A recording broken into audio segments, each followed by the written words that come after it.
La centrale électorale congolaise, CENI, prépare les opérations d'enrôlement des électeurs. D'abord, les tests grandeur nature, puis suivra l'identification proprement dite des électeurs. Dans un communiqué publié le vendredi 2 septembre, la CENI annonce travailler pour les élections dans les délais légaux.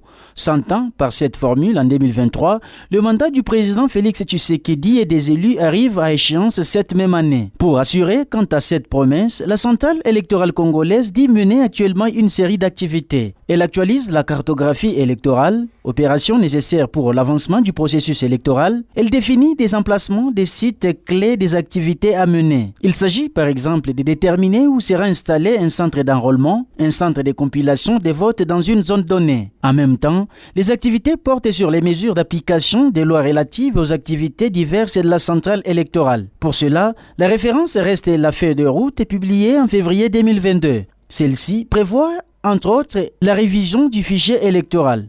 À ces propos, l'identification des électeurs semble inéluctable d'après les communiqués. Néanmoins, la CENI annonce la signature le 17 juillet 2022 d'un contrat avec la société sud-coréenne Muru pour fournir le matériel nécessaire à l'identification des électeurs. C'est cette société qui avait fourni les machines à voter qui avait servi lors de la présidentielle et des législatives de 2018. Dans un premier temps, la direction des commissions électorales prévoit des tests grandeur nature. Comme avant les élections de 2018, cette étape permet de s'assurer du bon fonctionnement des matériels acquis. Elle permet aussi d'anticiper certaines difficultés et prévoit des délais appropriés pour chaque région.